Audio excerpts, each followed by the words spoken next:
Assalamualaikum. Ente mau membeli apa, Pak? Mungkin ana bisa membantu ente. Perkenalkan, nama ana Wanabut. Ana penjual berbagai macam perabot seperti karpet, parfum, kunci antik dan lain sebagainya. Ana berasal dari Arab, asli loh. Defile. Ini barang kualitas impor terbaik dari Arab. Ada toples, ada karpet, ada gelas, ada piring, ada guci. Silakan dipilih, Bapak. Dijamin kualitasnya terbaik sedunia akhirat, Bapak. Mohon maaf, Pak. Saya ini agen rahasia. Saya sedang menyelidiki beberapa hal dan itu terkait dengan Bapak. Apa salah Ana, Pak? Ana merasa tidak bersalah apa-apa. Anda menyembunyikan naskah rahasia yang berisi tentang data-data kemajuan bidang sosial, ekonomi, dan budaya dinasti Abbasiyah. Benar? Ah, kertas-kertas yang ada fotonya itu, yang ada gambar benteng kota Baghdad. Oh, saya tidak faham. Saya kira itu kertas biasa, kemudian saya berikan tetangga saya. Saya kira itu cuma kertas biasa untuk bungkus kacang goreng. Ladalah, berkas sepenting itu malah dibuat bungkus kacang goreng. Gimana sih, Pak? Tapi tenang anak muda, saya sudah mengingat semua tulisan yang ada di dalam kertas itu. Benarkah? Anda tidak boleh main-main dengan saya. Saya ini seorang agen layangan. Agen rahasia loh. Benar-benar tuan, saya tidak berbohong. Mari ikut saya masuk ke dalam ruangan.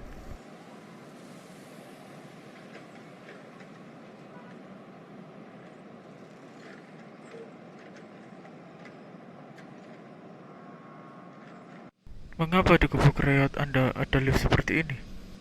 Hahaha. Ana sebenarnya orang tajir, orang kaya, tapi Ana menyamar tuan.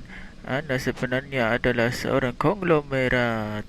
Tapi tolong jangan bilang siapa-siapa tentang keberadaan ruang bawah tanah ini, tuan. Oke, permintaan Anda diterima.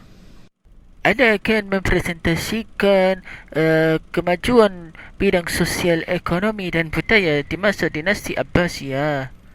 Silakan Bapak memperhatikan dengan baik-baik presentasi dari saya. Yo. Yang pertama itu adalah sistem sosial. Pada masa dinasti Abbasiyah, masyarakat terbagi menjadi dua kelompok. Kelompok pertama, kelas khusus yang terdiri dari A. Khalifah, B. Keluarga Khalifah dan juga Bani Hashim, C.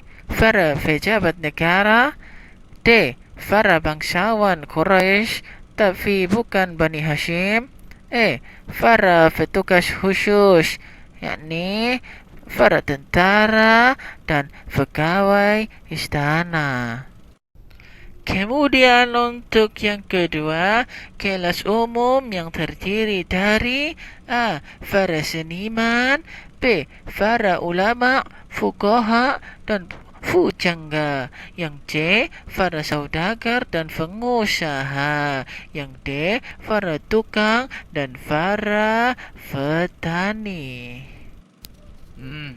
Apakah itu sama seperti kasta dalam agama Hindu, Pak?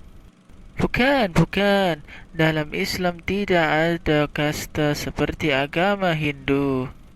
Seperti kita yang ada di Indonesia, ada kelas-kelas sosial seperti para pejabat, para seniman, para ulama, para pedagang, dan petani. Oke, saya mengerti, Tuan. Sekarang kita akan membahas sistem ekonomi dinasti Abbasiyah.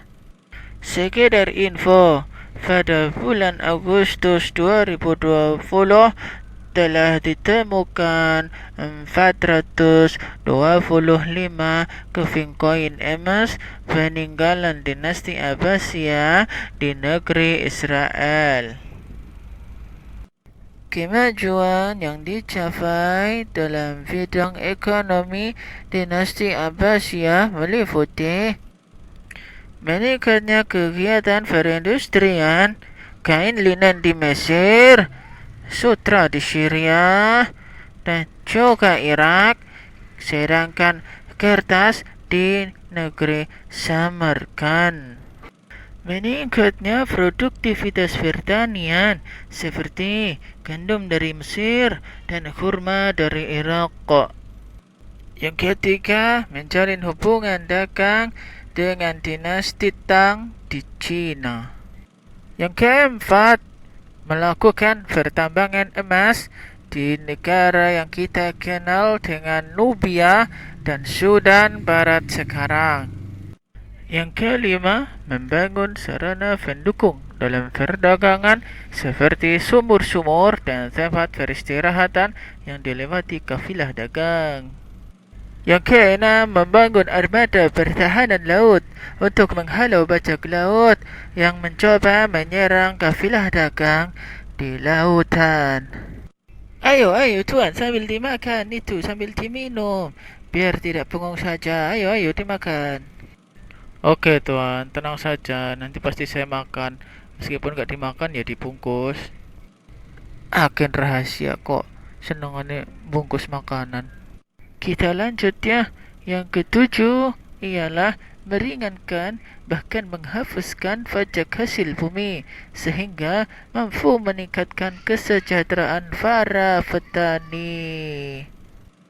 Yang kedelapan yakni menerbitkan mata uang berbentuk koin dari emas. Yang berikutnya adalah sistem budaya. Sistem budaya dalam dinasti Abbasiyah begitu beragam. Paling tidak ada 4 kebudayaan yang ada di dinasti Abbasiyah. Yang pertama ialah kebudayaan Arab. Dinasti Abbasiyah tidak akan pernah terlepas dari kebudayaan Arab. Itu karena leluhur mereka yang berasal dari Arab, yakni suku Quraisy. Wilayah negara Arab yang menjadi kekuasaan dinasti Abbasiyah juga cukup luas. Yang kedua adalah kebudayaan Persia. Kebudayaan Persia ini masuk karena pemindahan ibu kota dari kota Kufah yang berbudaya Arab ke kota Baghdad yang berbudaya Persia. Kebudayaan Persia juga masuk setelah pembentukan lembaga wizarah atau kementerian yang dipimpin oleh keluarga besar Al-Barmaki. Yang ketiga adalah kebudayaan Yunani atau kebudayaan Greek. Kebudayaan Yunani masuk bersamaan dengan penerjemahan literatur berbahasa Greek atau Yunani, serta penaklukan-penaklukan yang dilakukan oleh dinasti Abbasiyah. Ada beberapa pusat kebudayaan Yunani, antara lain Jundai Sabur, sekolah kedokteran berbahasa Yunani, kemudian Haron, pusat pertemuan berbagai peradaban, kemudian yang C, Iskandaria atau Alexandria yang ada di Mesir sekarang.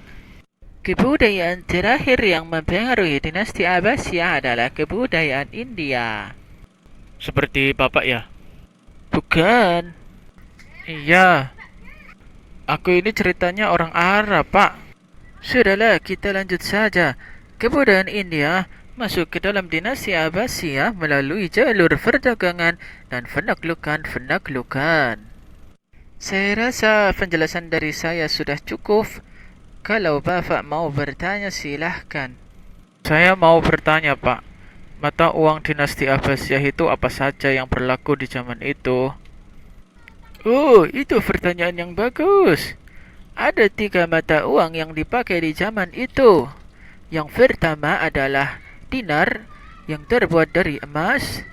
Yang kedua yakni dirham yang terbuat dari perak. Yang ketiga adalah fulus yang terbuat dari tembaga. Ya sudah, terima kasih keterangannya. Ayo kita segera kembali ke atas. Oke, silahkan. Terima kasih banyak atas bantuannya, Pak. Sekarang saya sudah mendapatkan data akurat tentang kondisi sosial, ekonomi, dan kebudayaan dinasti Abbasiyah. Baik, sama-sama. Mudah-mudahan apa yang saya sampaikan tadi bisa bermanfaat ya. Assalamualaikum. Waalaikumsalam warahmatullahi wabarakatuh. Dan jika kalian suka dengan video ini, silahkan like, share, dan subscribe ya. Terima kasih. Assalamualaikum warahmatullahi wabarakatuh.